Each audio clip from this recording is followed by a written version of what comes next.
Hey guys, down here in Sandy Beach. Let me take a look at the beautiful colors out here. I love shooting surf photography down here. A couple things. In the daytime, it's bright out. You get really great lighting on surfers' faces and things like that. And it really ends up being awesome shots. That's one of the reasons why I love being down here. But I will say that like the sun fades really quickly, so you do have to kind of pay attention to that.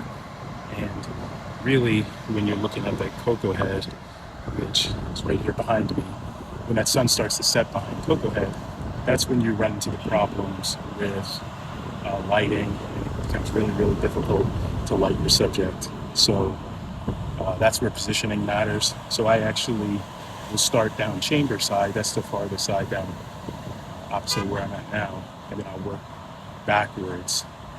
So I'll work from west to east, and I'll do that when I'm photographing, especially in the evening time, just because of the way the light goes around. So that way I can keep the light on their faces, and I try to get surfers going to their left. That way, again, the sun is setting there behind, over top and behind Cocoa Head, so that when they're going to their left, then that sun's going to be hitting them in the face, and that helps me get some great shots that way.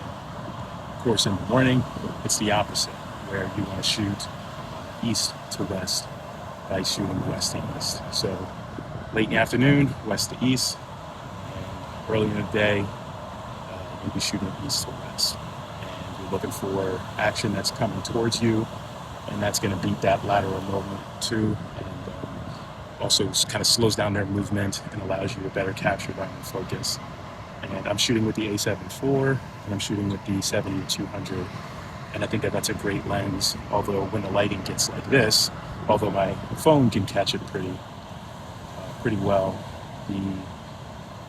the 2.8 starts to struggle, and with my A7 IV, I start to get a lot of noise in the photo.